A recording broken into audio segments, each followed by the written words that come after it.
दक्ष काले रेगिस्तान के बारे में पढ़कर बहुत ज्यादा हैरान था। उसे अब यकीन नहीं हो रहा था कि वे इतना मजबूत है कि पहले चाबी के लिए वहां पर जा सके, लेकिन उसके पास रिस्क लेने के अलावा और कोई रास्ता भी नहीं था।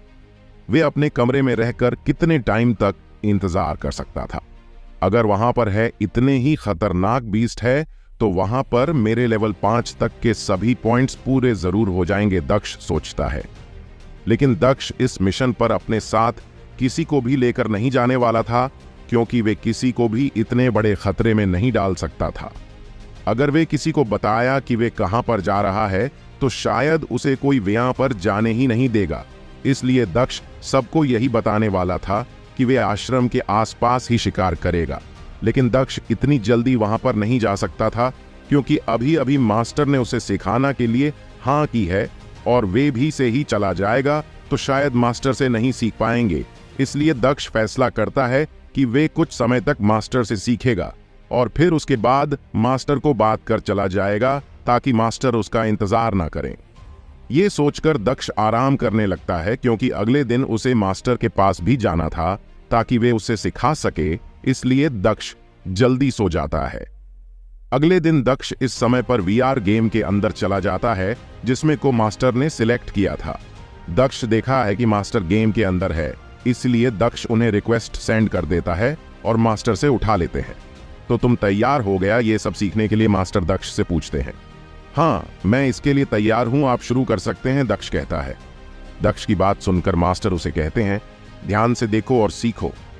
फिर मास्टर कुछ मूव करने लगते हैं। दक्ष उसे ध्यान से देखा है, लेकिन उसे मास्टर की स्पीड काफी ज्यादा तेज नजर आ रही थी। इसीलिए वे अपनी मकड़े वाली शोल पहन लेता है ताकि वे उनकी हर एक मूव को अच्छे से देख सके। वैसे मास्टर दक्ष को सीखने के लिए धीरे धीरे अपने मूव चल रहे थे, जिसको देखकर दक्ष कुछ कुछ सीखने लगा था। दक्ष समझने की पूरी कोशिश कर रहा था और उन्हें याद भी रखने की कोशिश कर रहा था, ताकि वे बाद में इसका इस्तेमाल कर सके। फिर दक्ष मास्टर से कुछ दिनों तक ट्रेनिंग लेता है। कुछ दिनों के बाद दक्ष मास्टर को बता देता है कि वे एक शिकार पर जा रहा है और वे यहाँ से आने में उसे काफी दिन रख सकते हैं, इसलिए वे यहाँ से आने के बाद अपनी ट्रेनिंग आगे की शुरू करेगा। मास्टर भी उसकी ये बात मान जाते हैं, क्योंकि उन्हें भी पता है कि शिकार करना कितना जरूरी है। मास्टर को बताने के बाद दक्ष अपने कमरे में आ जाता है। इन दोनों दक्ष ने रास्ते के लिए अपना सारा सामान इकट्ठा कर लिया था। जैसे ही दक्ष अपना बैग उठते ही वाला था, कितने में कमरे में निशा आ जाती है। तुम किसी शिकार पर जा रहे हो निशा? दक्ष से पूछता है। हाँ, बस यही जा रहा हूं, कुछ दिनों में आ जाऊंगा, दक्ष निशा को बताता है। मैं भी तुम्हारे साथ चलूंगी, कहती निशा कहती है। दक्ष निशा को ऐसी जगह पर नहीं लेकर जाना चाहता था, क्योंकि उसे पता था कि वे यहाँ पर कितना खतरा होने वाला है। इसलिए दक्ष निशा से कहता है, तुम मेरे साथ अगली बार चल देना। नहीं, मैं तुम्हारे साथ इसी बार जाऊंगी, निशा कहती है। जहां मैं जा रहा हूं वहां पर बहुत ज्यादा खतरा होने वाला है, ऐसे में तू वहां पर नहीं रह पाओगी, दक्ष निशा को बताता है। ऐसी भी कौन सी जगह पर तुम जा रहे हो जहां पर इतना खतरा होने वाला है? निशा दक्ष से पूछता है। अब दक्ष को निशा को बताने के अलावा और कोई रास्ता नजर नहीं आ रहा था। अगर वे नहीं बताया तो निशा उसके साथ जाने के लिए ऐसे ही दिन करती रहेगी। ये सोचकर दक्ष निशा से कहता है, मैं काले रेगिस्तान में जाने वाला हूं। निशा काले रेगिस्तान का नाम सुनकर बहुत ज्यादा हैरान हो गई थी, क्योंकि उसे पता था कि वे यहाँ पर कितना खतरा होने वाला है। निशा फिर दक्ष से कहती है, तुम वहां पर नहीं जाओगे। देखो, मैंने डिसाइड कर लिया है, मुझे वे यहाँ पर कुछ काम है, इसलिए मैं कहां पर जा रहा हूं, और तुम ये बात किसी और को मत बताना, वरना सब लोग ऐसे ही चिंता करेंगे, दक्ष निशा से कहता है और स्माइल करने लगता है। अगर वहां जाना इतना ही जरूरी है तो मैं भी तुम्हारे साथ चलूंगी, निशा कहती है। मैं तुमको वहां पर लेकर नहीं जा सकता, वहां पर बहुत खतरा है, दक्ष कहता है। अगर मैं नहीं जाऊंगी तो मैं तुम्हें भी नहीं जाने दूंगी, निशा दक्ष से कहती है। अब दक्ष के पास और कोई रास्ता नहीं बचा था। दक्ष सोचता है कि निशा को साथ ले जाना ठीक ही होगा, क्योंकि उसे पता चल गया है अगर वे आने में ज्यादा देर कर देगा तो निशा शायद सबको बता देगी कि वे कहां गया है। फिर जो लोग मुझे पसंद करते हैं वे मुझे ढूंढने के लिए वहां पर आ जाएंगे और बिना वजह उनकी जान खतरे में पड़ जाएगी। मैं वहां पर निशा की तो हिफाजत कर ही सकता हूं। ठीक है, तुम मेरे साथ चल सकती हो, लेकिन वहां तुम्हें मेरी सारी बात मानी होगी। मैं जब कहूं तो पीछे हटना होगा, और जिस बीस्ट से लड़ने से मना करूं उससे नहीं लड़ना होगा, और मैं किसी बीस्ट से लड़ रहा हूं, और मैं तुम्हें जाने के लिए बोलूं तो तुमको जाना होगा। फिर निशा दक्ष की सारी बात मान लेती है। दक्ष निशा को अपना सामान पैक करने का टाइम देता है। वे दोनों देव आश्रम से निकल जाते हैं। देव आश्रम से निकलते ही दक्ष अपने ड्रैगन को निशा को देता है।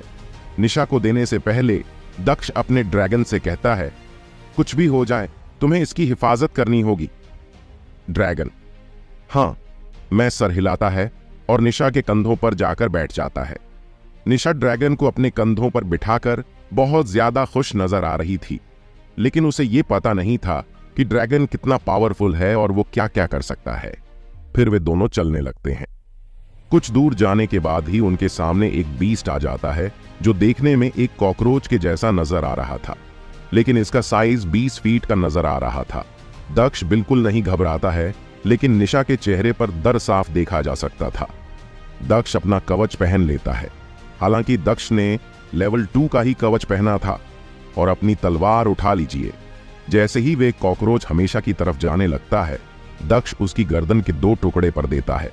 लेकिन हैरानी की बात तो ये थी कि उसकी गर्दन काटने के बाद की वे कॉकरोच जिंदा था। फिर आगे उसके पैरों को भी काट देता है ताकि वे कहीं पर भी ना जा पाए। उसके पैरों के काटने के बाद भी वे उछलने की कोशिश कर रहा था, इसलिए दक्ष उसे बीच से चीर देता है, जिसके बाद को कॉकरोच मर जाता है। जब दक्ष उसके क्रिस्टल को निकलता है तब उसे पता चलता है कि ये लेवल 4 का म्यूटेंट कॉकरोच है। फिर दक्ष उसे अपने ड्रैगन को देता है, लेकिन तभी कुछ ऐसा होता है जिसको देखकर निशा और दक्ष दोनों हैरान रह जाते हैं। जमीन से 100 से भी ज्यादा कॉकरोच बाहर की ओर आ रहे थे। दक्ष अपने ड्रैगन से कहता है कि निशा की रक्षा करना। वैसे तो निशा खुद की रक्षा कर सकती थी, लेकिन फिर भी दक्ष किसी बात का रिस्क नहीं लेना चाहता था। फिर दक्ष अपने डेविल कवच पहन लेता है, जिसको देखकर निशा हैरान रह जाती है। दक्ष अपनी तलवार छोड़कर अपने गॉन्टलेट्स पहन लेता है। दक्ष अपनी तलवार को निशा को दे देता है ताकि वे उन कॉकरोच से लड़ सके और अपनी रक्षा कर सके। फिर दक्ष कॉकरोच की तरफ जाने लगता है। जाते हुए दक्ष ने अपनी मकड़े की शोल पहन ली थी और उसकी आंखें लाल चमकने लगी थीं। वे किसी मॉन्स्टर के जैसा नजर आ रहा था जो एक ही पल में सब कुछ खत्म करने को तैयार था।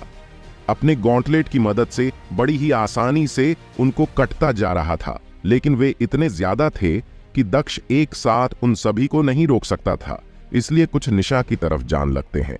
निशा कुछ कॉकरोच से तो निपट लेती है, लेकिन वे इतनी कॉकरोच थे कि वे अकेली उन्हें नहीं रोक सकती थी। तभी कुछ ऐसा होता है जिसको देखकर निशा और भी ज्यादा हैरान हो जाती है। दक्ष का ड्रैगन धीरे धीरे बड़ा होने लगा था और देखते ही देखते वे 6 फुट का हो गया था।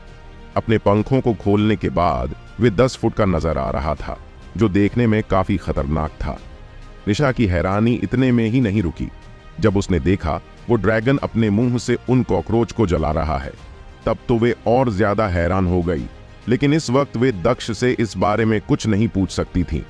उसे पहले उन कॉकरोच से निपटना था, लेकिन वे सब थे तो कॉकरोच ही उनके किसी भी हिस्से को काट दो, लेकिन फिर भी वे मरते ही नहीं थे जब तक उनके टुकड़े टुकड़े ना किए जाएं। दक्ष जितनी जल्दी हो सके यही करने की कोशिश कर रहा था। वे एक के बाद एक कॉकरोच के टुकड़े करता जा रहा था। दक्ष उनके पैरों और गर्दन को 2 पहले ही काट कर देख चुका था, लेकिन वे नहीं मरते थे। अब दक्ष उनका सीधा बीच से क्या रहा था और उनके 2 हिस्से करता जा रहा था। दक्ष देखते ही देखते उन कॉकरोच के खून से भर गया था, लेकिन दक्ष यहां नहीं रुकने वाला था। वे तो जितनी जल्दी हो सके उन सभी कॉकरोच को मारकर खत्म करने की सोच कर आया था। तभी दक्ष के सामने एक और कॉकरोच आ जाता है। वे देखने में उनसे बड़ा लग रहा था। फिर दक्ष उसे तरफ जाता है और उसे लड़ने लगता है। उसे लड़ते हुए दक्ष को पता चलता है कि वे उन सब से अलग है, लेकिन दक्ष के गॉन्टलेट्स के आगे वे कॉकरोच कुछ भी नहीं था, इसलिए वे कॉकरोच भी बहुत जल्द मारा जाता है। लेकिन इस साइज के कुछ और कॉकरोच भी वहां पर मौजूद थे, इसलिए दक्ष पहले उन बड़े वालों को खत्म करने वाला था। इसलिए दक्ष उन बड़े वालों पर हमला करने लगता है। निशा दक्ष को ऐसे वार करता हुआ देख बहुत ज्यादा हैरान नजर आ रही थी। वे दक्ष से बात करना चाहती थी, लेकिन कॉकरोच की वजह से वे कुछ भी बोल नहीं पा रही थी। अगर दक्ष उसे अपनी तलवार नहीं देता तो शायद वे उनको करुण को अपने से दूर भी नहीं कर पाती। अब निशा को समझ में आ रहा था कि क्यों दक्ष ने उसे अपने साथ आने से मना किया, लेकिन फिर भी वे उसके साथ गई। लेकिन दक्ष उनसे नहीं डर रहा था। दक्ष को तो बस निशा की ही चिंता थी। वे तो यही सोच रहा था कि कोई भी उसे पर हमला न कर दे। इसलिए दक्ष सबसे खतरनाक बीस्ट को मारता जा रहा था। देखते ही देखते वहां पर 40 से ज्यादा बीस्ट मरे हुए पड़े थे, लेकिन उनको करने के बाद भी उनके कुछ हिस्से हिल रहे थे। 2 घंटे के बाद जब वहां के सभी बड़े बड़े कॉकरोच मारी जाती है, तब बचे हुए छोटे कॉकरोच वहां से भागने की कोशिश करते हैं, लेकिन दक्ष उन्हें भागने नहीं देने वाला था। वे कितना हो सके उन्हें मारने वाला था। इसलिए दक्ष जितने हो सके उतने कॉकरोच को मार देता है, लेकिन फिर भी काफी कॉकरोच वहां से अपनी जान बचाकर भाग जाती है। सभी कॉकरोच के जाने के बाद जब आदमी को लगता है कि खतरा टल गया, तब वे एक पत्थर के पास बैठकर सांस लेने लगता है। क्योंकि वे इतनी देर से लगातार वार पर वार करता जा रहा था, इसीलिए उसका शरीर थका हुआ महसूस करने लगा था। दक्ष ने यह सोचा नहीं था कि उसके रेगिस्तान में पहुंचने से पहले ही उसे इतने सारे बीस्ट का सामना करना होगा, लेकिन इस बात से दक्ष खुश भी था कि उसे इतनी सारी गोलियां मिलने वाली हैं जो उसे काफी ज्यादा मजबूत बनाएगी। फिर निशा दक्ष के पास आ जाती है और उसे पूछने लगती है, तुम ठीक तो हो? दक्ष कहता है, मैं ठीक हूं, पर मुझे थोड़ी देर आराम करना है। लेकिन तब तक तुम एक काम करो, इन सभी मरे हुए कॉकरोच के क्रिस्टलों को निकालकर इकट्ठा कर लो। तुम जिस भी क्रिस्टल को निकालो उसे ड्रैगन को दे देना। ड्रैगन उन सबको कॉकरोच को खा लेगा।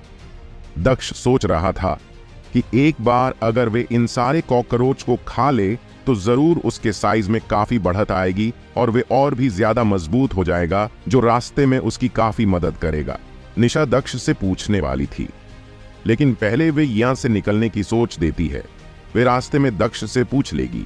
ये सोचकर वे उन सभी कॉकरोच के क्रिस्टलों को निकलने लगती हैं और फिर उनको करो, जो कि लाश दक्ष के ड्रैगन को दे देती है। ड्रैगन पहले ही 6 फुट का हो गया था, इसलिए वे अब छोटा नहीं हो रहा था और अपने बड़े साइज में उन सभी कॉकरोच को जल्दी जल्दी खाकर खत्म करने की कोशिश कर रहा था। निशा उसे ड्रैगन को ऐसे खाता हुआ देख बहुत ज्यादा हैरान थी। पहले चाबी का सफर बहुत ज्यादा मुश्किल होने वाला है। अभी तो मैंने शुरू ही किया है, तभी ये हाल है। जब मैं पहले चाबी के जितना पास जाऊंगा तब क्या होगा, इस बारे में तो मैं सोच भी नहीं पा रहा हूं। दक्ष मन ही मन सोचता है और निशा और अपने ड्रैगन को देखने लगता है, जो दोनों अपने अपने काम में लगे हुए थे। फिर दक्ष खड़ा होता है और निशा की मदद के लिए उन क्रिस्टलों को इकट्ठा करने में उसकी मदद करने लगता है। वहां पर क्रिस्टलों का एक ढेर लग जाता है, जो देखने में बहुत ज्यादा बड़ा नजर आ रहा था। फिर दक्ष और निशा मिलकर उन क्रिस्टलों को एक एक कर कर तोड़ने लगती है। वही ड्रैगन उन मरे हुए कॉकरोच को खा रहा था। आपको ये कहानी कैसी लग रही है कमेंट में जरूर बताएं, और इस कहानी में आपको आगे क्या देखना है ये भी कमेंट में बताएं। हम कोशिश करेंगे कि वे चीज आपको इस कहानी में देखने को मिले। दक्ष बहुत ज्यादा खुश था क्योंकि उसे इतने सारे क्रिस्टल जो मिले थे, लेकिन उसकी खुशी कुछ ही देर की थी। जब उसने वे सारी क्रिस्टल तोड़े तब उनके अंदर से ऐसा कुछ निकला जो दक्ष को बिल्कुल भी पसंद नहीं आ रहा था। हर एक क्रिस्टल को तोड़ने पर उनके अंदर से एक तीर निकल रहा था, एक सल के रूप में, जिसे केवल एक ही बार इस्तेमाल किया जा सकता है। वैसे दक्ष को तीर चलाना बिल्कुल नहीं आता था, ना ही उसने वे सीखा था, लेकिन निशा के पास एक धनुष मौजूद था, इसलिए दक्ष अपनी सारी शोल उसे दे देता है ताकि वे उसके काम आए। लेकिन जब दक्ष उन गोलियों की तरफ देखा है तब वे थोड़ा खुश होता है, क्योंकि वहां पर बहुत ज्यादा गोलियां नजर आ रही थीं। लेकिन जैसे ही वे उन गोलियों को खाता है तो उसके कुछ देर बाद ही उसके सिस्टम से एक नोटिफिकेशन उसे मिलता है। इसको पढ़कर दक्ष और ज्यादा निराश हो जाता है। उसमें लिखा था कि एक बीस्ट से बस इतनी ही ऊर्जा ले सकते हैं, अधिक ऊर्जा के लिए किसी नए बीस्ट का शिकार करें। उन गोलियों ने दक्ष के केवल 10 पॉइंट ही बढ़ाए थे। यही निशा के साथ भी हुआ, इसलिए बाकी की गोलियां खाना उनके लिए बेकार था। इसलिए दक्ष उन गोलियों को अपने बैग में रख लेता है ताकि वे उन्हें बाद में किसी को भेज सके, ताकि उसे और पैसे मिल जाए। फिर निशा दक्ष से पूछता है, अब तुम मुझे बताओगे कुछ कि ये सब तुमने कैसे किया था? निशा का ये सवाल सुनकर दक्ष एक पल सोचने लगता है। वे जल्दी जल्दी अपने दिमाग में कोई कहानी बनाने की कोशिश करता है और उसके बाद वे निशा को बताता है कि कुछ समय पहले उसे कुछ मरे हुए बीस्ट मिल गए थे, जिनके अंदर से उसे लेवल 5 की टेबल शोल हासिल हो गई, जिस कारण से वे इतना ज्यादा मजबूत हैं। निशा को दक्ष की इस बात पर विश्वास तो नहीं हो रहा था, लेकिन उसके पास उसी पर विश्वास करने के अलावा और कोई रास्ता भी नहीं था। तुम मेरा एक काम कर सकती हो क्या? दक्ष निशा से पूछता है। निशा कुछ बोलती नहीं, लेकिन दक्ष को देखती रहती है। फिर दक्ष निशा से कहता है, यहां पर जो भी हुआ और आगे जो भी होगा तुम उसे बारे में किसी को नहीं बताओगी, वादा करो। निशा कुछ पल सोचती है और फिर कहती है, ठीक है, मैं किसी को नहीं बताऊंगी। लेकिन तुम ये सब छुपा क्यों रहे हो? तुम इतनी ताकत के साथ कितने फेमस हो सकते हो? तुम जानते भी हो। यही तो मैं नहीं चाहता। अभी तुम जितना सोच रही हो मैं उतना ताकतवर नहीं हूं। अगर मेरे पास ये शोल मौजूद ना हो तो मैं कुछ भी नहीं हूं। इसीलिए जब तक मैं कुछ बन नहीं जाता तब तक तुम इस राज को राज ही रखना, दक्ष निशा से कहता है। फिर निशा भी उसकी बात मान जाती है और जैसे ही वे दोनों वहां से जाने लगते हैं तभी उन्हें एक ऐसी आवाज सुनाई देती है जिसको सुनकर दक्ष के रोंगटे खड़े हो जाते हैं। तुम दोनों यहां पर क्या कर रहे हो? जैसे ही दक्ष पीछे देखा है तो उसके होश उड़ जाते हैं, क्योंकि पीछे निशिका चौधरी खड़ी हुई थी। दक्ष अभी तक देव आश्रम से ज्यादा दूर नहीं आया था, इसलिए उसे पता था कि उसे यहाँ पर कोई ना कोई तो मिल ही सकता है। इसलिए दक्ष जितनी जल्दी हो सके यहाँ से दूर जाना चाहता था, लेकिन अब वे कुछ नहीं कर सकता था। दक्ष कुछ बोल नहीं वाला था। इतने में निशा कहने लगती है, हम दोनों शिकार पर जा रहे हैं, तुम्हें कोई प्रॉब्लम है? निशा नहीं जानती थी कि ये कौन है। अगर उसे पता होता तो ठीक से बात करती। दक्ष उसको चुप करने की कोशिश करता है, लेकिन वे उसे ऐसे ही बात करती रहती हैं। हालांकि आश्रम में निशा ने उसे देखा था, लेकिन उसने उसके बारे में कुछ भी पता नहीं किया था। दक्ष, तुम बताओ ये लड़की कौन है और तुम यहाँ पर क्या कर रही हो?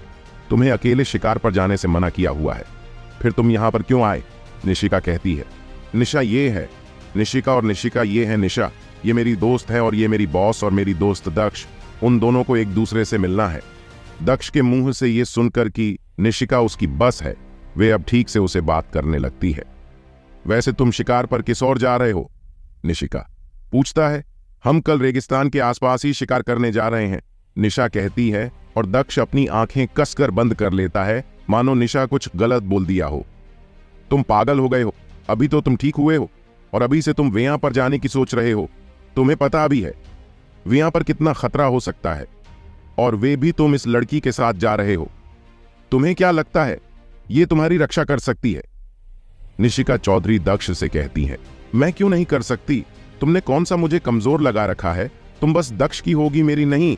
इसलिए मेरे बारे में कुछ मत बोलो और मैं इसकी रक्षा कर सकती हूं, निशा कहती है। दक्ष उन दोनों के झगड़े से तंग आने लगा था। उसे समझ में नहीं आ रहा था कि उसके साथ ऐसा क्यों हो रहा है। इसकी जगह अगर कोई और होता तो शायद बात इतनी नहीं बढ़ती, लेकिन अब आज दिन के दिमाग में कुछ नहीं चल रहा था जिससे वे इनको रोक सके। दक्ष उनको चुप करते हुए कहता है, बस बहुत हो गया। अगर तुम ऐसे ही झगड़ा करते रहोगे तो मैं तुम दोनों में से किसी के साथ नहीं जा रहा, मैं अकेले जा रहा हूं। दक्ष उनको चुप करने के लिए कहता है, लेकिन उनमें से कोई भी चुप नहीं हो रही थी। दक्ष लंबी सांस छोड़ना है और कुछ सोचने लगता है। मैं इन दोनों को अपने साथ नहीं लेकर जा सकता, ऐसे में तो ये मेरा पूरा दिमाग खा जाएगी। इनका झगड़ा खत्म नहीं होने वाला। इनमें से एक को तो वापस भेजना ही होगा, लेकिन दोनों ही बहुत ज्यादा जिद्दी हैं, इसलिए वे मेरी बात नहीं मानेगी। अगर मैं इनको अपने साथ लेकर जाता हूं तो शायद मुझे पहले चाबी आसानी से मिल जाए, क्योंकि निशिका चौधरी बहुत ज्यादा मजबूत है, इसलिए वे मेरी मदद कर सकती हैं। दक्ष कहता है, तुम दोनों या तो लड़ना बंद करो या तुम दोनों में से कोई एक खुद डिसाइड करोगी यहां से कौन जाएगा। मैं कहीं नहीं जा रही और मैं भी नहीं। तुम इसको भेज सकते हो, मैं क्यों जाऊं? तू जा।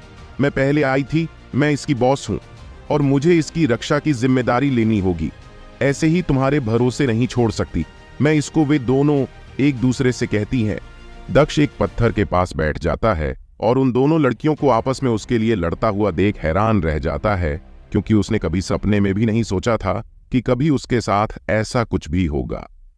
काफी देर बाद वे दोनों आदमी के पास आती है और उसे कहती है, हम दोनों तुम्हारे साथ चलेंगे। दक्ष उनकी बात सुनकर बहुत ज्यादा हैरान था कि इतनी देर में उनके साथ ऐसा क्या हो गया जो वे इतनी शरीफ नजर आने लगी हैं। लेकिन मेरी एक शर्त है, तुम रास्ते में एक दूसरे से झगड़ा नहीं करोगे। अगर तुम मेरी बात मानते हो तो हम साथ में चल सकते हैं। फिर वे दोनों आज उनकी बात मान जाते हैं और दक्ष उनको अपने साथ लेकर अपने आगे के सफर में चल पड़ता है। अब मैं क्या करूं? मैं अपनी ताकत निशा के सामने तो दिखा सकता हूं, लेकिन निशिका चौधरी के सामने मैं अपनी ताकत कैसे रोकूं? अगर उसे पता चल गया तो फिर उसे समझाना बहुत ज्यादा मुश्किल हो जाएगा। दक्ष चलते हुए रेगिस्तान की सीमा के पास आ जाता है। जैसे ही दक्ष रेगिस्तान के पास जाता है, वे यहां से एक काला मेंढक जैसा बीस्ट बाहर आने लगता है। वे मेंढक देखने में काफी ज्यादा बड़ा नजर आ रहा था, इसलिए दक्ष उसे अपने ड्रैगन के लिए करने की सोचता है। अभी ड्रैगन अपने छोटे साइज में वापस आ गया था। उन सभी कॉकरोच को खाने के बाद ड्रैगन का साइज 15 फुट से ऊपर चला गया था और दक्ष ये देखकर बहुत ज्यादा खुश था। फिर दक्ष ऑन मेंढक की तरफ जाया जाता है और देखते ही देखते उसे मंदा को मार देता है। हालांकि उसे मेंढक से दक्ष को कोई भी शोल नहीं मिलती, लेकिन दक्ष को उससे लेवल 4 के कुछ पॉइंट्स हासिल हो जाते हैं। दक्ष को अकेले एक बीस्ट को हराते हुए देखा निशिका बहुत ज्यादा हैरान नजर आ रही थी। दक्ष के पास और कोई रास्ता नहीं था, इसलिए वे निशिका को भी वही कहानी सुनाता है जो उसने निशा के लिए बनाई थी। हालांकि उसे कहानी पर उन दोनों में से किसी ने भी विश्वास नहीं किया था, लेकिन इसके अलावा उनके पास और कोई रास्ता भी नहीं था। दक्ष अपनी पूरी ताकत उन पर नहीं लग रहा था। अगर वे अपनी पूरी ताकत लगा दे तब तो पता ही नहीं कि उनके साथ क्या होगा। शायद ये बेहोश हो जाए दक्ष को इतना ज्यादा ताकतवर देखकर। कुछ दूर चलने के बाद दक्ष काले रेगिस्तान के अंदर आ जाता है, जैसा उसे रोबोट नहीं बताया था। वे चाबी इस काले रेगिस्तान के बीचों बीच होगी, लेकिन वहां तक जाना आसान नहीं होने वाला था। ये बात दक्ष जानता था, लेकिन उसे ये भी पता था कि इस सफर में उसकी ताकत काफी ज्यादा बढ़ाने वाली है, क्योंकि मिशन के शुरू होते ही उसे बहुत सारी ऊर्जा की गोलियां मिल गई थीं और आगे भी उसके साथ यही होने वाला था। दक्ष ने निशिका और निशा को चाबियां के बारे में कुछ नहीं बताया था। वे इस बार तो उनको अपने साथ ले आया था, लेकिन दूसरी चाबी के लिए वे किसी को भी अपने साथ नहीं लाना चाहता था। यही सोचकर दक्ष आगे जाता रहता है। जैसे जैसे दक्ष उसे रेगिस्तान के अंदर जा रहा था, वहां की मिट्टी काले रंग में बदलती जा रही थी। दक्ष उसे मिट्टी के रंग को देखकर ये बता सकता था कि इसका नाम ये क्यों पड़ा होगा। अंधेरा होने लगा था, इसलिए दक्ष उन दोनों से कहता है, हमें रात में रुकने के लिए कोई जगह ढूंढनी होगी। रात में बाहर घूमने ठीक नहीं होगा। निशिका को भी दक्ष की ये बात ठीक लगती है, लेकिन उसे रेगिस्तान में दूर दूर तक रेत के अलावा और कोई चीज नजर नहीं आ रही थी। लेकिन हम यहाँ कहाँ रख सकते हैं? यहाँ पर तो ऐसी कोई जगह नहीं है, निशा पूछता है। चलो थोड़ा आगे चलकर देखते हैं, क्या पता कुछ मिल ही जाए, दक्ष कहता है। और फिर वे तीनों आगे जाने लगते हैं। लगभग 2 घंटे चलने के बाद उन्हें एक पेड़ नजर आता है और पेड़ के काफी ऊपर एक खाली जगह नजर आ रही थी, जिसके ऊपर आराम से रुक जा सकता था। हम इस पेड़ के ऊपर रख सकते हैं, निशिका कहती है। लेकिन दक्ष को उसे पेड़ के ऊपर रुकना कुछ ठीक नहीं लग रहा था। उसे रेगिस्तान के अंदर वे एक ही पेड़ मौजूद था, और सबसे ज्यादा हैरानी की बात यह थी कि वे पेड़ बिल्कुल हरा नजर आ रहा था। रेगिस्तान में पेड़ सूखा नहीं होते हैं क्या? दक्ष निशिका से पूछता है। होते तो है, शायद ये पेड़ स्पेशल होगा या फिर इसके नीचे जरूर पानी मौजूद होगा, इसलिए ये हर है, निशिका कहती है। दक्ष पर कोई सवाल नहीं करता और फिर वे तीनों उसे पेड़ के ऊपर चले जाते हैं। उन तीनों के उसे जगह पर जाने के बाद वे ठीक से नहीं सो पा रहे थे, क्योंकि उनके बीच में ज्यादा जगह मौजूद नहीं थी। वे तीनों आसपास ही सो रहे थे और ऐसा महसूस हो रहा था कि उनके भी से हवा के जाने की भी जगह नहीं है। वे जगह इतनी छोटी थीं। दक्ष को थोड़ा अजीब तो लग रहा था, लेकिन साथ ही साथ उसे अच्छा भी महसूस हो रहा था। ये पहली बार था कि कोई उसके इतना पास सो रहा हो। फिर दक्ष निशा की तरफ घूमता है। जैसे ही दक्ष निशा की तरफ घूमता है, दक्ष के होंठ निशा के होठों से टकरा जाते हैं। ऐसा होते ही निशा की आंखें खुल जाती हैं और फिर निशा अपना चेहरा पीछे कर लेती है। दक्ष निशा से सॉरी कहता है और अपने आप को दूसरी तरफ घूमने लगता है। जैसे ही दक्ष अपना चेहरा दूसरी तरफ करता है, एक बार फिर वैसा ही होता है। दक्ष के होंठ इस बार निशिका से टकरा जाते हैं और निशिका भी अपनी आंखें खोल देती है। दक्ष निशिका को भी सॉरी बोलता है और इस बार ऊपर देखने लगता है। दक्ष ने इतनी देर में 2 लड़कियों को किस कर दिया था। हालांकि वे ये करना तो नहीं चाहता था, लेकिन फिर भी वे हो गया। निशिका और निशा का चेहरा लाल होने लगा था। शायद ये पहली बार ही था जब किसी लड़के ने उनके होठों को छुआ हो, लेकिन वे दक्ष पर जरा भी गुस्सा नहीं हो रही थी। मैंने इन दोनों को गलती से किस कर दिया, लेकिन इन्होंने मुझे कुछ बोल क्यों नहीं? दक्ष मन ही मन सोचता है। शायद इनको पता होगा कि ये सब मैंने जानबूझकर नहीं किया है, इसलिए ये मुझ पर गुस्सा नहीं है और मुझे माफ कर दिया होगा। दक्ष को ये 2 किस याद रहने वाले थे जो उसने ऐसे किया। ये उसके लाइफ के पहले किस थे जो उन 2 लड़कियों को मिले जो शायद देव आश्रम में सबसे ज्यादा सुंदर थीं। फिर निशा और निशिका अपना चेहरा दूसरी तरफ कर लेती हैं। अब उन्हें जरा भी नींद नहीं आ रही थी, वे बस दक्ष के बारे में ही सोच रही थीं। जब दक्ष ने उन दोनों को गलती से किस कर दिया था, तब दक्ष को अजीब सा महसूस होने लगा था और वही हाल उन दोनों लड़कियों का भी था। उन्हें समझ में ही नहीं आ रहा था कि वो इस वक्त क्या करें। उन तीनों में से कोई भी कुछ नहीं बोल रहा था। तभी वहां पर हरे रंग का धुआं धीरे धीरे आने लगता है। उसे धुएं की वजह से निशा और निशिका खांसने लगते हैं और बेहोश हो जाते हैं। इतना ही नहीं, दक्ष को जब चक्कर आने लगते हैं उसे धोने की वजह से, तब दक्ष जल्दी से उसे पेड़ से नीचे कूद जाता है। दक्ष उसे पेड़ की तरफ देखा है जो इस वक्त हिलने लगा था और उसने अपनी बैलों से उन दोनों लड़कियों को पकड़ लिया था। दक्ष मुझे छुड़ाने के लिए अपने गॉन्टलेट्स पहना है और उसे पेड़ पर बाहर करने लगता है। दक्ष के वार उसे पेड़ को काट रहे थे, लेकिन उसी के साथ वो पेड़ तुरंत ही ठीक हो जा रहा था। ये कैसा पेड़ है, ऐसे तो मैं इसको हरा ही नहीं पाऊंगा, दक्ष सोचता है। फिर एक वहां पर भारी सी आवाज आती है, अगर तुम्हें इन दोनों को बचाना है तो मेरे लिए काली खोपड़ी लेकर आओ। दक्ष देखा है कि वो आवाज उसे पेड़ के अंदर से आ रही है। कैसी काली खोपड़ी और वो कहां मिलेगी मुझे? और तुम कौन हो? दक्ष पूछता है। मैं इसी पेड़ के अंदर रहता हूं और वो काली खोपड़ी मुझे आजाद कर सकती है, इसलिए तुम उसे मेरे लिए लेकर आओ। कहां मिलेगी मुझे? वो दक्ष पूछता है। तुम उसे दिशा में जब जाओगे तब तुम्हें जमीन पर पत्थर गिरे हुए नजर आएंगे। उन पत्थरों के पास तुम्हें एक बीस्ट मिलेगा। तुम्हें मेरे लिए उसकी ही खोपड़ी लानी होगी। अगर तुम ऐसा करते हो तो मैं इन दोनों को छोड़ दूंगा, नहीं तो मैं इनको खा लूं। वो पेड़ अपनी टहनी को एक तरफ करके दक्ष से कहता है, ठीक है, मैं उसे लाता हूं, लेकिन इन दोनों को कुछ नहीं होना चाहिए। दक्ष उसे पेड़ से कहता है और जाने लगता है। एक बात और, अगर तुम सुबह होने से पहले नहीं आए तो मैं इन दोनों को मार दूंगा, वो पेड़ कहता है। सुबह होने में थोड़ा ही समय बाकी था, इसलिए दक्ष जल्दी से अपनी मकड़े की डेविल सोल पहना है और उसे दिशा में भागने लगता है। दक्ष जितनी तेजी से हो सके उतनी तेजी से जा रहा था। उसे डर था कहीं उन दोनों को उसकी वजह से कुछ हो ना जाए, इसलिए दक्ष अपनी पूरी जान लग रहा था।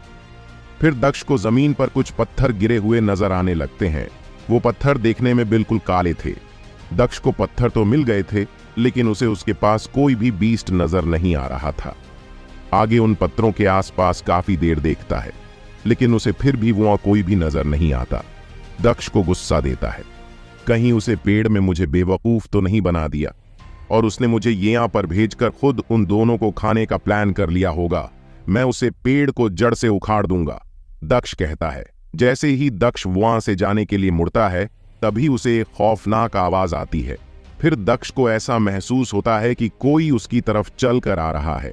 जब दक्ष उसे तरफ देखा है तो उसे अपनी आंखों पर विश्वास ही नहीं होता। एक 100 फुट के पास का बीस्ट, जो देखने में एक छोटे पहाड़ के जैसा नजर आ रहा था, वो उसकी तरफ आ रहा था। और सबसे खास बात तो ये थी कि उसके सर के ऊपर एक खोपड़ी रखी हुई थी, तो देखने में बिल्कुल सूखी हुई नजर आ रही थी। मुझे कैसे भी कर वो खोपड़ी हासिल करनी होगी, दक्ष उसे खोपड़ी को देखते हुए कहता है। तुम्हारे लिए एक काम है, जितनी हो सके मेरी मदद करने की कोशिश करना, दक्ष अपनी ड्रैगन से कहता है। पहले तो दक्ष ने अपने ड्रैगन को उसे पेड़ के पास रखने का सोचा था, लेकिन फिर उसे लगा अगर इस बीस्ट ने उसे कहीं पर शिकार के लिए भेजा है तो वो जरूर ही मुश्किल होगा और उसे अपनी ड्रैगन की जरूरत पड़ेगी। ये सोचकर दक्ष अपनी ड्रैगन को साथ में ले आया था। फिर दक्ष अपने कवच और अपने गॉन्टलेट के साथ उसे बीस्ट की तरफ जाने लगता है, जो देखने में एक ह्यूमन के जैसा ही नजर आ रहा था। लेकिन उन सबसे ज्यादा ताकतवर दक्ष उसे पर वार करता है, लेकिन दक्ष उसके सामने चींटी के बराबर ही नजर आ रहा था, इसलिए दक्ष के वार उसे पर ज्यादा गहरे नहीं हो पा रहे थे। दक्ष अपनी पूरी कोशिश करता है कि उस बीस्ट को नीचे गिरा दे, लेकिन उसका भी कोई नतीजा नहीं निकल रहा था। दक्ष का ड्रैगन भी अपने पूरे साइज में आ गया था और उसे बीस्ट पर ऊपर से ऊपर छोड़ रहा था, लेकिन वो उसे पर ज्यादा ध्यान नहीं दे रहा था और अपना एक हाथ ऊपर कर ड्रैगन को मारता है, लेकिन ड्रैगन उसे बचत हुआ पीछे हट जाता है। फिर जब दक्ष उसे पर लगातार एक ही जगह पर वार करता रहता है, तब जाकर वो बीस्ट नीचे दक्ष की तरफ देखा है। दक्ष उसे बीस्ट पर वार करके ये तो समझ गया था कि वो एक फाइनल लेवल का बीस्ट ही होगा, इसलिए उसे हराने में उसे इतना टाइम लग रहा है। फिर वो बीस्ट दक्ष की तरफ देखा है और देखते ही देखते उस बीस्ट के हाथों में एक तलवार नजर आने लगती है। वो तलवार भी कम से कम 20 फीट की तो थी, जो दक्ष की ड्रैगन से भी ज्यादा बड़ी नजर आ रही थी। फिर वो ड्रैगन अपना आकार छोटा करने लगता है और देखते ही देखते दक्ष के बराबर आ जाता है, मानो वो दक्ष से लड़ना चाहता हो। दक्ष उसको छोटा होता हुआ देख काफी खुश होता है, क्योंकि अब वो उसे पर इतने चाहे उतनी हमले कर सकता है और वो घायल भी होगा। फिर दक्ष उसे बीस्ट पर गोल गोल घूमकर वार करता है, लेकिन वो बीस्ट उन सभी हमले को अपनी तलवार से रोक देता है। दक्ष बहुत ज्यादा जल्दी में था, इसलिए वो उसे पर अपनी हमले करता ही रहता है। उसे सुबह होने से पहले किसी भी कीमत पर उसकी खोपड़ी लेकर जानी थी। कुछ देर बाद करने के बाद दक्ष समझ जाता है कि उसे हराना इतना भी आसान नहीं होने वाला, क्योंकि वो एक मजबूत बीस्ट है और उसे दिमाग से ही हराना होगा। इसलिए दक्ष से उसकी तलवार छुड़ाने की कोशिश करने लगता है, लेकिन वो बीस्ट बहुत ज्यादा तेज था, इसलिए वो दक्ष के किसी भी और हम लोग से जरा भी घायल नहीं हो पा रहा था। दक्ष भी हिम्मत नहीं हारने वाला था। वो किसी भी कीमत पर इसे हारने का सोच कर आया था और हार कर ही जाने वाला था। इसलिए दक्ष उसे बीस्ट के हाथों पर वार करता है, जिससे उसे बीस्ट की तलवार उसके हाथ से छूटकर नीचे गिर जाती है। वो बीस्ट अपनी तलवार को वापस लेने के लिए झुकता है, लेकिन दक्ष उसे ऐसा नहीं करने देता। वो उसे पर बार बार लगातार हमले करता जा रहा था, लेकिन वो बीस्ट तो पहले से भी ज्यादा तेज नजर आ रहा था। दक्ष अपने गॉन्टलेट के साथ भी उसे नहीं हरा पा रहा था। दक्ष एक खौफनाक मूव चलने की सोचता है और घूमकर उसे ड्रैगन के पीछे आ जाता है और अपने गॉन्टलेट को उसके पीठ के अंदर गढ़ देता है और उसे हवा में उठा देता है। ऐसा कर आईएन उसे करने की कोशिश करता है, लेकिन हवा में उठाने के बाद वो अपना साइज बड़ा करने लगता है। दक्ष को वो बीस्ट बहुत ज्यादा भारी नजर आने लगता है, इसलिए दक्ष उसे वापस नीचे के देता है। वो बीस्ट अपना आकार बड़ा करता जा रहा था। अगर ये फिर से बड़ा हो गया तो मैं इसको नहीं हरा पाऊंगा, मुझे कुछ तो जल्दी से सोचना होगा। फिर दक्ष की नजर उसे तलवार पर पड़ती है, जो उसे बीस्ट के हाथों से छूटकर नीचे गिर गई थी। फिर दक्ष जल्दी से वो तलवार उठा लेता है। दक्ष को बोतल भर बहुत ज्यादा ताकतवर महसूस हो रही थी, लेकिन दक्ष के पास इतना टाइम नहीं था कि वो उसे अच्छे से देख सके, इसलिए दक्ष उसे तलवार से उसे बीस्ट के पैरों पर वार करने लगता है। उसे तलवार के वार को देखकर दक्ष हैरान रह जाता है, क्योंकि वो तलवार उसके गॉन्टलेट से भी ज्यादा अच्छी नजर आ रही थी। उसने बीस्ट को काफी ज्यादा घायल किया था। फिर दक्ष उसे बीस्ट पर लगातार पर करता रहता है और देखते ही देखे उसका पूरा शरीर घायल हो जाता है। दक्ष उसे बड़े होने से पहले ही करने की सोच रहा था, लेकिन वो बीस्ट बहुत ज्यादा तेज था और देखते देखते वो अपने पहले जैसे साइज में आ जाता है। दक्ष के लिए खुशी की बात तो ये थी कि वो तलवार अभी भी वैसी की वैसी थी जैसी उसने उठाई थी। अगर वो भी बड़ी हो जाती तो दक्ष को लगाने ताकि वो उसे हरा सकता था, लेकिन इस तलवार के साथ उसके पास एक मौका है और दक्ष इस मौके को खोना नहीं चाहता था। इसलिए दक्ष अपनी इस तलवार से उसे पर वार करता रहता है, लेकिन उसे बीस्ट के बड़े होने के बाद दक्ष समझ जाता है कि उसे हराना उतना आसान नहीं होगा जितना पहले था। फिर दक्ष कुछ सोचने लगता है। उसे पेड़ वाले बीस्ट ने केवल इसकी खोपड़ी ही क्यों मंगाई? अगर मैं सबसे पहले इसकी खोपड़ी ही अलग कर दूं तो शायद एक मौका होगा कि मैं इसे काफी हद तक घायल कर दूं। अगर मैं इसको घायल भी या मारना भी पाया तभी मैं इसकी खोपड़ी लेकर यहां से भाग जाऊंगा और उन दोनों को बचा लूंगा। फिर दक्ष अपनी ड्रैगन को नीचे की तरफ बुलाता है। जैसे ही दक्ष का ड्रैगन नीचे आता है, दक्ष जल्दी से उसके ऊपर चढ़ जाता है। ये पहली बार था जब दक्ष अपने ड्रैगन के ऊपर बैठा था। दक्ष अपने ड्रैगन के ऊपर बैठकर अपने आप को बहुत ज्यादा ताकतवर महसूस कर रहा था। फिर दक्ष अपने ड्रैगन से कहता है कि उसे बीस्ट के ऊपर ले चले। दक्ष का ड्रैगन इतना भी बेवकूफ नहीं था कि वो इस चीज को ना समझे, इसलिए दक्ष के ऊपर आते ही वो ड्रैगन हवा में उड़ने लगता है और देखते ही देखते वो उसे ड्रैगन के ऊपर आ जाता है। ड्रैगन के ऊपर जाते ही दक्ष उसे बीस्ट की खोपड़ी पर कूद जाता है और अपनी नई तलवार से उसे काटने लगता है। दक्ष पूरी कोशिश कर रहा था कि उसे अलग कर दे, लेकिन वो बीस्ट दक्ष को ऐसा करने से रोकने की कोशिश कर रहा था। लेकिन दक्ष एक जगह पर रुकी नहीं रहा था और देखते ही देखते उसे ड्रैगन की खोपड़ी उसके ऊपर से नीचे गिर जाती है। लेकिन नीचे गिरने से पहले वो बीस्ट उसे ड्रैगन पर अपना एक मुक्का मारने में कामयाब हो जाता है, जिससे वो ड्रैगन नीचे गिर जाता है और घायल हो जाता है। खोपड़ी के अलग होते ही वो बड़ा बीस्ट भी नीचे गिर जाता है और शायद वो यूं पर मर जाता है, पता नहीं कैसे, पर उसकी जिंदगी उसे खोपड़ी के साथ ही जुड़ी हुई थी। खोपड़ी के उसके ऊपर से हटते ही वो मर गया था। फिर दक्ष के पास इतना समय नहीं था कि वो उसके क्रिस्टल को निकाल सके, इसलिए दक्ष अपने ड्रैगन से कहता है कि इसको खाली, क्योंकि जितना बड़ा इसका साइज था दक्ष को उसके क्रिस्टल को ढूंढने में उतना ही समय लगने वाला था। इसलिए दक्ष ऐसा कुछ नहीं करना चाहता था कि उसे वहां पहुंचने में देर हो जाए। फिर दक्ष जल्दी से उसे खोपड़ी को उठाकर अपनी कमर पर बांध लेता है और जल्दी से उसे दिशा में भागने लगता है जहां पर वो पेड़ था। दक्ष ने अपने एक हाथ में तो तलवार पड़ी हुई थी जो उसे बीस्ट को मरने पर मिली थी। दक्ष एक तरफ देखा है जहां से अब रोशनी आनी शुरू हो गई थी और कुछ ही पलों में सूरज भी निकलने वाला था और वो जगह अभी भी दक्ष से काफी दूर थी, इसलिए दक्ष बिना रुके भागता जा रहा था। जैसे ही सूरज थोड़ा ऊपर आया, दक्ष को वो पेड़ नजर आ गया था। दक्ष चिल्लाते हुए कहता है, मुझे तुम्हारी खोपड़ी मिल गई। दक्ष ऐसा इसलिए कर रहा था कहीं वो उन दोनों को कुछ करना दे। जब दक्ष उसे पेड़ के पास जाकर देखा है तो चैन की सांस लेता है, क्योंकि वो दोनों अभी भी बैलों में बंधी हुई थीं और कुछ नहीं कर रही थी। दक्ष उनको ठीक देखकर काफी शांत हो जाता है। फिर दक्ष उसे पेड़ से कहता है, मैं तुम्हारा काम कर दिया, ये देखो तुम्हारी खोपड़ी जो तुमने मांगी थी, अब इन दोनों को छोड़ दो। दक्ष उसे खोपड़ी को उसकी तरफ करते हुए कहता है, पहले वो खोपड़ी मुझे दो, उसके बाद मैं इनको छोड़ूंगा, वो पेड़ कहता है। दक्ष को उसे पेड़ पर विश्वास नहीं हो रहा था कि वो पेड़ सच बोल रहा है या झूठ। लेकिन दक्ष अगर वो खोपड़ी उसे दे देता है तब पता नहीं क्या होगा। अगर वो पेड़ उसे खोपड़ी को लेकर और भी ज्यादा मजबूत बन गया तो शायद वो उसे नहीं रोक पाएगा। ऐसे में उन तीनों की जान खतरे में पड़ जाएगी। इसलिए दक्ष फैसला करता है पहले वो उन दोनों को छोड़ेगा और फिर दक्ष उसे खोपड़ी को उसकी तरफ फेंक कर उन दोनों को उठाकर वहां से भाग जाएगा। पहले तुम उन दोनों को छोड़ो, पहले मैंने तुम्हारा काम किया और अभी मेरे पास ये खोपड़ी है, इसीलिए तुम इसे ले सकते हो। मुझे ये नहीं चाहिए, लेकिन मुझे तुम पर विश्वास नहीं है। अगर ये खोपड़ी लेने के बाद भी तुमने इनको नहीं छोड़ा तो मैं तो कुछ नहीं कर पाऊंगा। दक्ष उसे पेड़ की तरफ देखकर कहता है। फिर वो पेड़ कुछ नहीं बोलता और कुछ देर बाद वो उन दोनों लड़कियों को अपने ऊपर से नीचे उतार देता है और धीरे धीरे अपनी बैलों को वापस लेने लगता है।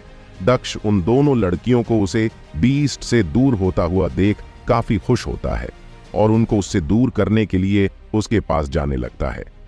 जैसे ही दक्ष कुछ कदम चलता है, उसके सामने कुछ डालियां आ जाती हैं जो उसे उन दोनों के पास जाने से रोक रही थी और फिर उसे पेड़ की तरफ देखा है जिसकी वो डालियां की थी। ये सब क्या है?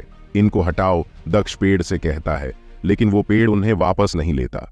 दक्ष उसे पेड़ को पीछे हटने के लिए कहता है, लेकिन वो पेड़ बिल्कुल भी उसकी बात नहीं मानता। फिर उसे पेड़ से आवाज आती है, मैंने इनको खोल दिया है, अब तुम भी अपना काम करो और वो खोपड़ी मुझे दो।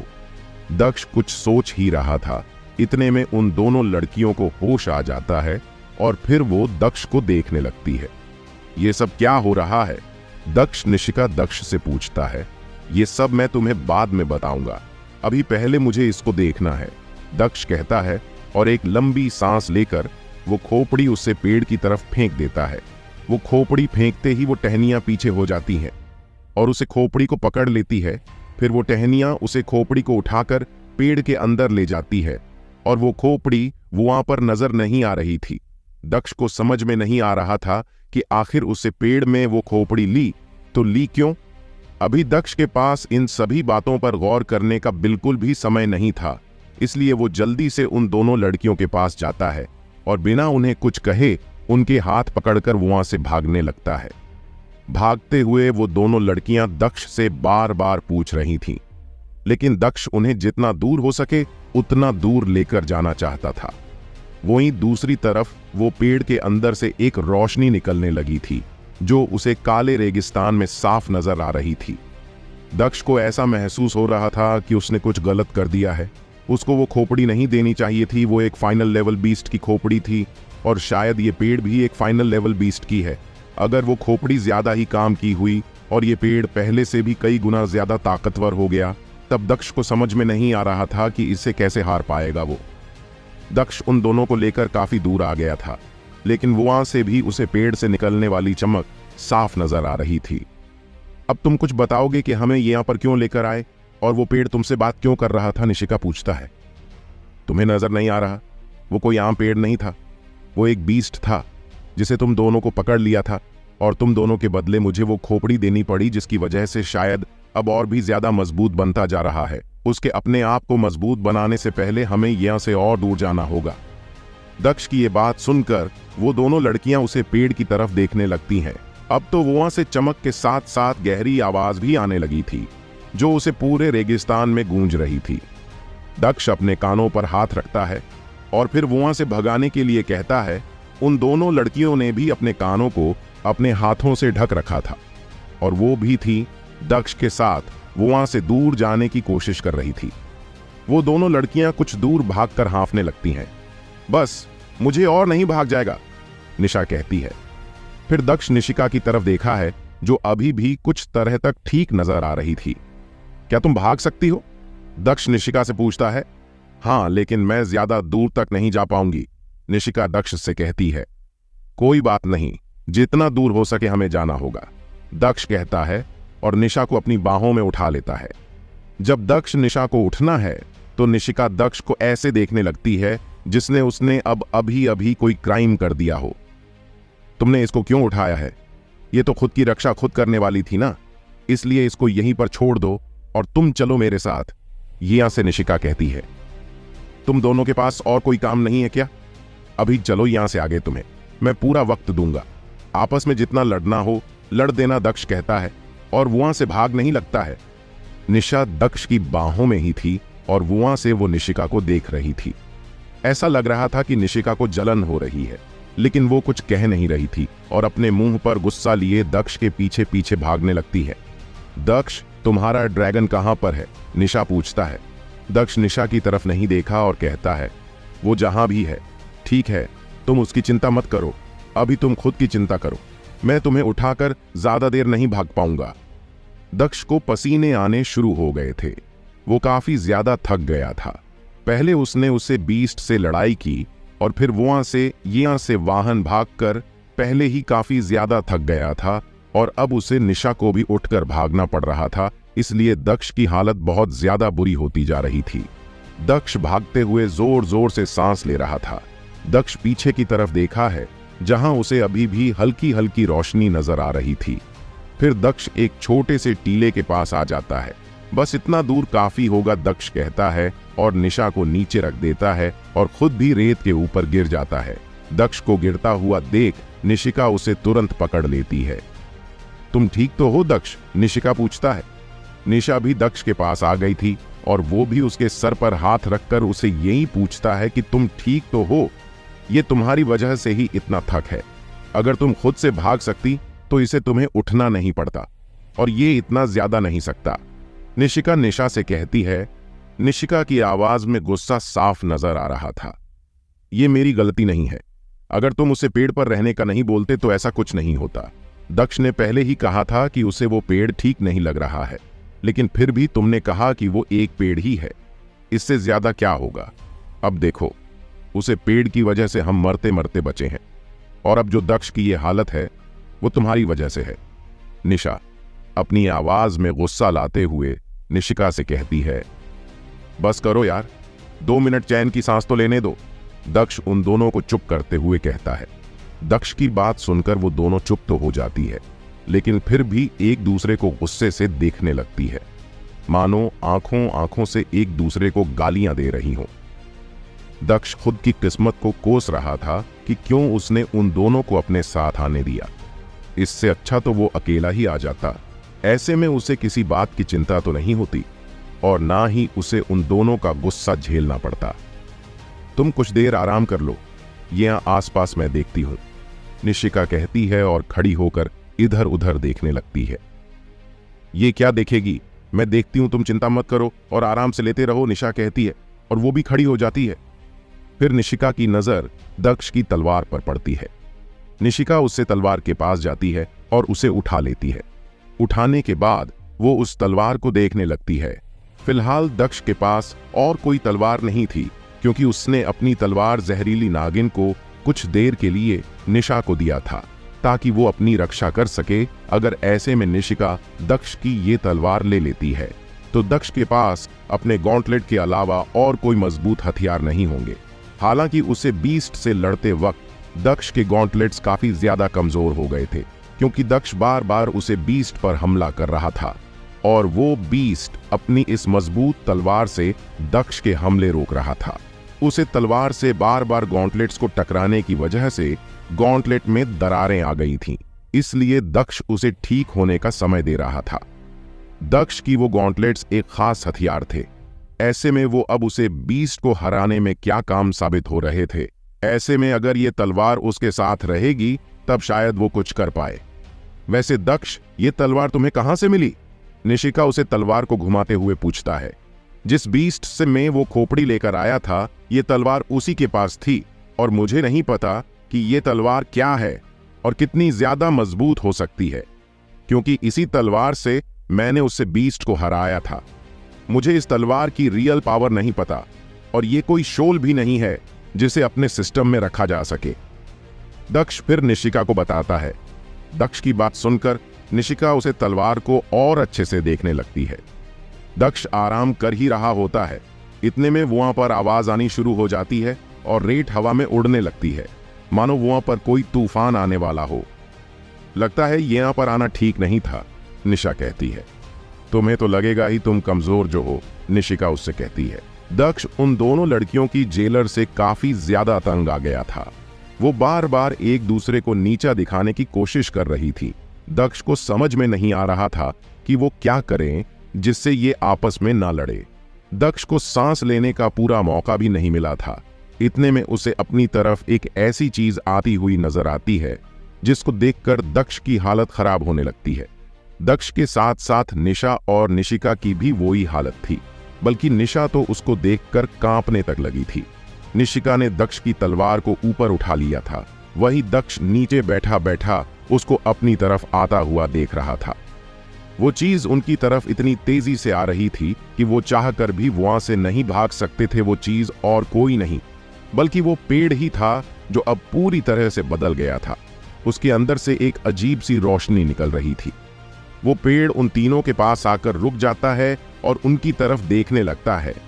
वो तीनों भी उसे पेड़ को ही देख रहे थे। दक्ष हिम्मत कर कर खड़ा होता है ताकि वो उसे पेड़ को उन दोनों से दूर रख सके। तुम्हें जो चाहिए था वो मिल गया, मैंने वो खोपड़ी तुम्हें दे दी है, फिर तुम हमारा पीछा क्यों कर रहे हो? दक्ष उसे पेड़ से पूछता है। हाँ, तुमने मेरा काम तो अच्छे से कर दिया है, लेकिन अभी ऐसे बहुत सी चीज हैं जो तुम मेरे लिए कर सकते हो।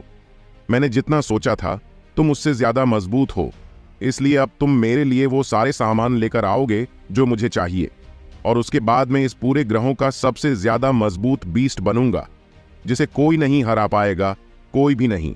वो पेड़ अपनी आवाज में बेरहमी के साथ कहता है। मैं ऐसा कुछ नहीं करने वाला। उसे एक बीस्ट को भी हराने में मेरी जान जाते जाते बची है। अगली बार मैं तुम्हारी किसी भी दिखावे में नहीं आ रहा, और अब तो तुम्हारे पास मेरे कोई चीज भी नहीं है। जिसके लिए तुम मुझसे कोई काम करवा को। दक्ष उससे पेड़ की तरफ देखते हुए कहता है, तुम्हारी कोई चीज लेने में मुझे कौन सी देर लगेगी, अब तो मेरे पास दोगुनी ताकत है, ऐसे में मुझे कोई नहीं हरा सकता। लेकिन मुझे लड़ना पसंद नहीं है, इसलिए मैं बिना लड़े मजबूत होना चाहता हूं और तुम मुझे मेरी मदद करोगे। वो पेड़ कहता है, तुम शायद कोई सपना देख रहे हो। दक्ष उसे पेड़ से कहता है और निशिका के हाथों से वो तलवार ले लेता है और उन दोनों को पीछे जाने के लिए बोलता है। उसे पता था अगर एक बार फिर उसे पेड़ में उन दोनों को पकड़ लिया तब शायद उसे उसका काम करना ही होगा। लेकिन इस बार दक्ष किसी भी कीमत पर उन दोनों लड़कियों को उसे पेड़ को नहीं देना चाहता था। दक्ष के पास काफी सवाल थे जो वो उसे पूछना चाहता था। तुम मुझे ये बताओ कि तुम दूसरे बीस्ट के हिस्सों को लेकर अपने आप को मजबूत कैसे करते हो? दक्ष उस पेड़ से पूछता है। मैं एक म्यूटेंट डेविल, अभी तक तुमने जो भी म्यूटेंट देखे होंगे वो बस आधे ही बने हैं। अगर वो पूरे बन जाते हैं तब उनके पास खुद का दिमाग होगा जिसका वो इस्तेमाल कर पाएंगे, वो पेड़ दक्ष को बताता है। म्यूटेंट डेविल सुनते ही दक्ष सच में पड़ जाता है। अगर ये ऐसे ही दूसरे भी बीस्ट से अपने आप को मजबूत बना सकता है तो ऐसे में इसे हरण बहुत ज्यादा मुश्किल हो सकता है। मुझे कैसे भी कर इन दोनों लड़कियों को यहां से दूर भेजना होगा, नहीं तो मेरी वजह से उनकी जान खतरे में पड़ सकती है। दक्ष सोचता है, तुम मेरी बात मानोगे या नहीं? वो पेड़ कहता है, मुझे कुछ देर सोचने का मौका दो, फिर मैं तुम्हें बताता हूं कि मैं क्या करूंगा। दक्ष उसे पेड़ से कहता है। दक्ष कुछ देर वक्त लेना चाहता था ताकि उसे वक्त में वो अपनी एनर्जी इकट्ठी कर सके, ताकि बाद में अगर इससे लड़ना भी पड़े तब भी वो एक बार के लिए इससे लड़ सके। फिर वो पेड़ कुछ नहीं बोलता और वहीं पर खड़ा रहता है। दक्ष उन दोनों के पास जाता है और धीरे से उनसे बात करने लगता है। मैं इसके साथ जा रहा हूं, तुम दोनों वापस देव आश्रम चली जाना। दक्ष कहता है, हम तुम्हें इसके साथ छोड़कर कहीं नहीं जा रहे। वो दोनों लड़कियां साथ में कहती हैं, तुम पागल मत बनो, मैं अकेला इसके साथ रह सकता हूं और मौका मिलने पर यहां से भाग भी सकता हूं। अगर तुम दोनों यहां पर रुकी तो ये तुम्हारी वजह से पता नहीं मुझे क्या क्या काम देगा और मुझे वो मजबूरी में करना भी पड़ेगा। मैं तुम दोनों की जान खतरे में नहीं डाल सकता, इसलिए तुम चली जाओ। दक्ष कहता है, ठीक है, हम जा रहे हैं, लेकिन तुम भी मौका मिलते ही भाग लेना। ये बोलकर निशिका निशा के साथ वहां से जाने लगती है। रुक जाओ, तुम दोनों कहीं नहीं जा सकती।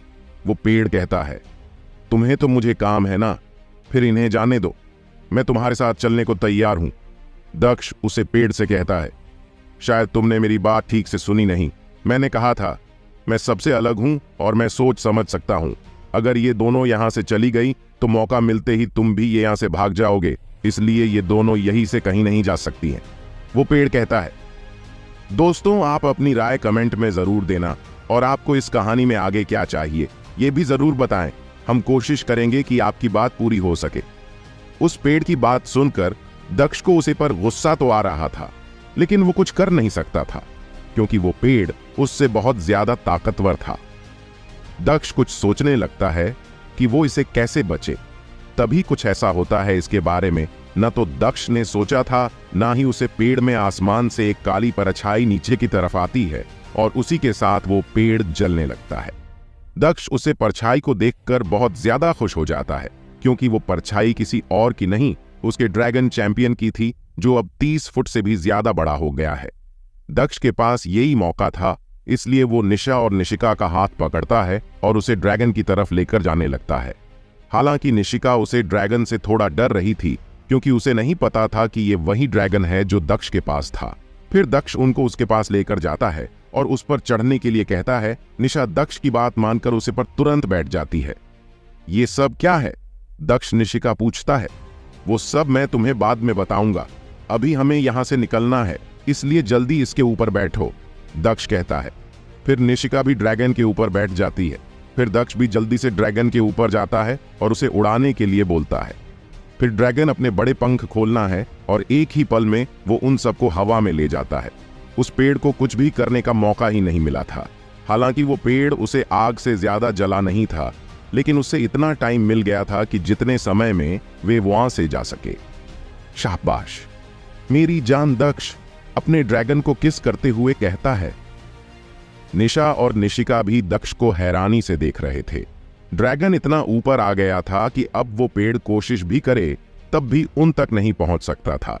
ड्रैगन की स्पीड काफी ज्यादा तेज थी और आसमान में जाने की वजह से कोई बीस्ट भी उन पर हमला नहीं कर सकता था, इसलिए वे तीनों बड़ी ही आसानी से उसे रेगिस्तान में सफर कर पा रहे थे। दक्ष, क्या ये ड्रैगन तुम्हारा है? निशिका पूछता है। हाँ, ये मेरा ही ड्रैगन है, दक्ष अपने चेहरे पर स्माइल के साथ कहता है। फिर ये इतना बड़ा कैसे हो गया? तुमने तो कहा था ये बस लेवल 2 का ही है, निशिका पूछता है। मुझे एक बड़ा शिकार मिल गया था जिसकी वो तलवार है। उसके अंदर एक अजीब सी ऊर्जा थी जिसको खाने के बाद शायद ये इतना बड़ा हो गया है, दक्ष एक कहानी बनकर निशिका को बताता है। फिर निशिका कुछ नहीं बोलता। 2 घंटे तक उड़ने के बाद ड्रैगन नीचे जाने लगता है और वही रेत पर उतर जाता है। फिर वो तीनों भी नीचे उतर जाते हैं। दक्ष देखा है कि ड्रैगन के पंजों में एक क्रिस्टल मौजूद है जो इस बीस्ट का था जिसकी वो तलवार थी। शायद ड्रैगन ने उसे खाने के बाद उसका क्रिस्टल छोड़ दिया होगा और अब वो दक्ष के लिए वो लेकर आया है। फिर ड्रैगन दक्ष की तरफ वो क्रिस्टल अपने पैरों से करता है और वापस से छोटा होने लगता है। धीरे धीरे वापस वो अपने पहले जैसे साइज में आ जाता है और दक्ष के कंधों पर बैठकर वहीं पर सो जाता है, मानो वो बहुत ज्यादा थक गया हो। दक्ष उसे क्रिस्टल को उठा लेता है क्योंकि वो जानता था कि ये एक फाइनल लेवल का क्रिस्टल है। अगर निशिका या निशा में से किसी को पता चल गया कि इस क्रिस्टल के अंदर क्या है, कब गड़बड़ हो सकती है। जब तक दक्ष खुद सारे पॉइंट्स नहीं ले लेता तब तक वो किसी को इस बारे में नहीं बता सकता था।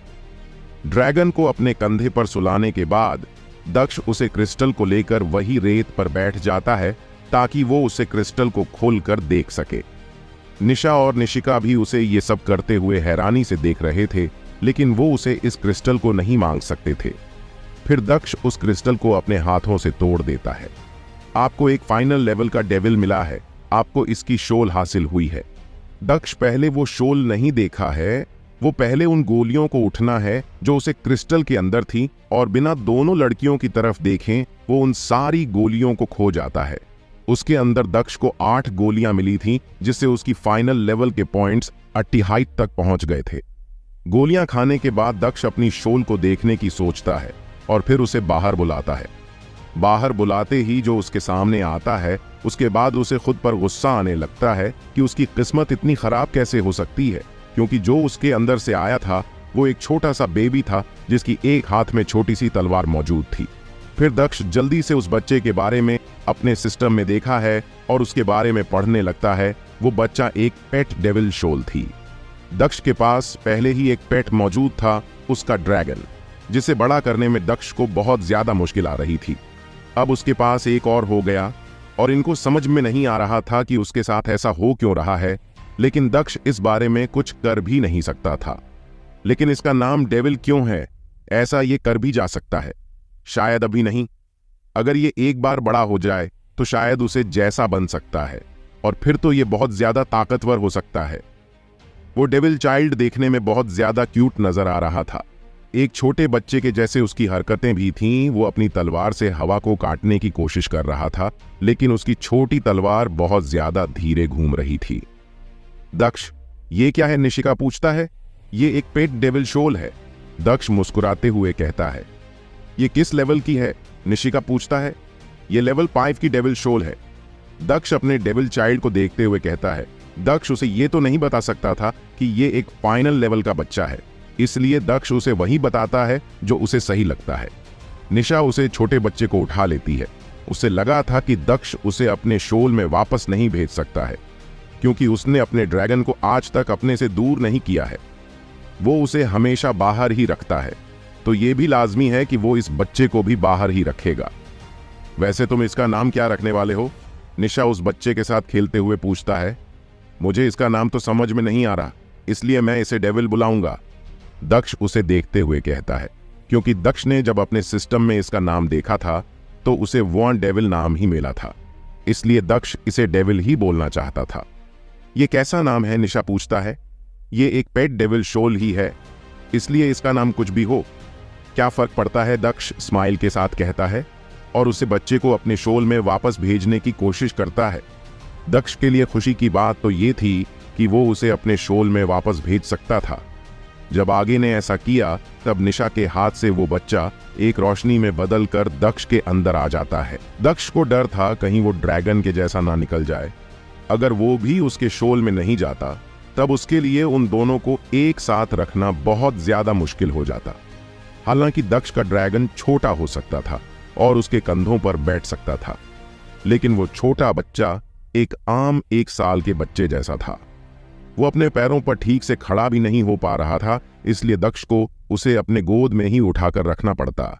लेकिन वो आराम से उसके शोल के अंदर चला जाता है और आगे जब चाहे उसे बाहर बुला सकता था और वापस अंदर भी भेज सकता था। दक्ष ये कई बार कर कर भी देखा है। अब तुम अपने ड्रैगन से कहो कि वो फिर से बड़ा हो जाए और हमें वापस से देव आश्रम ले चले। इस जगह पर और रहना ठीक नहीं है, निशिका दक्ष की तरफ देखते हुए कहती है। मन तो निशा का भी वापस जाने का कर रहा था, लेकिन वो कुछ बोल नहीं रही थी क्योंकि दक्ष ने उसे पहले ही साथ आने से मना किया था। इसलिए वो उसे वापस जाने के लिए नहीं बोल सकती थी। नहीं, इसमें टाइम लगेगा। मेरा ड्रैगन पहले ही हमें बहुत ज्यादा दूर ले आया है। ऐसे में वो बहुत ज्यादा थक चुका है, इसलिए वो अभी आराम कर रहा है और उसके पास इतनी ऊर्जा नहीं बची है कि वो हमें देव आश्रम तक लेकर जा सके। दक्ष अपने ड्रैगन की तरफ देखते हुए कहता है, जो इस वक्त सो रहा था। फिर निशिका भी कुछ नहीं बोलता और वहीं पर बैठ जाती है। तो अब हमें क्या करना है? निशा पूछता है। करना क्या है? हम अभी और आगे जाएंगे जब तक ड्रैगन अपनी एनर्जी इकट्ठी नहीं कर लेता, दक्ष कहता है। दक्ष इसलिए बोल रहा था क्योंकि उसे पता था कि वो रेगिस्तान के बीच में पहुंचने से बस थोड़ी दूर ही बचा हुआ है। अगर वो कुछ समय तक चले तब वो आराम से रेगिस्तान के बीच में जा सकता है और वो वहां से पहले चाबी ले सकता है। दक्ष इतनी दूर जाकर वापस नहीं जाना चाहता था। हम और आगे जाएंगे तो और खतरे में पड़ जाएंगे। तुम्हें पता भी है आगे कितना खतरा है, निशिका कहती है। हां, मैं जानता हूं कि आगे कितना खतरा है, लेकिन पीछे वो पेड़ है और जब तक ड्रैगन ठीक नहीं हो जाता हमें आगे जाना होगा। हम एक जगह पर नहीं रख सकते हैं, ऐसे में वो पेड़ हम तक आ सकता है, दक्ष मुस्कुराते हुए कहता है। दक्ष की बात सुनकर निशिका कुछ नहीं कहती। फिर दक्ष अपनी तलवार उठना है और खड़ा हो जाता है। चलो, अब चलने का समय हो गया है, दक्ष कहता है। वीर वो दोनों खड़ी हो जाती है और दक्ष के पीछे पीछे चलने लगती है। निशिका को ऐसा महसूस हो रहा था कि वो दक्ष की बॉस नहीं बल्कि दक्ष उसका बॉस हो, क्योंकि अभी तक आर्य ने उसकी एक भी बात नहीं मानी थी। लेकिन दक्ष ने पिछली बार उसकी जान बचाई थी और अभी उसने उसकी जान बचाई है, इसलिए वो उसे कुछ नहीं बोलता और उसके पीछे पीछे चलती रहती है। काफी देर चलने के बाद दक्ष को ऐसा महसूस होता है कि कोई उनका पीछा कर रहा है।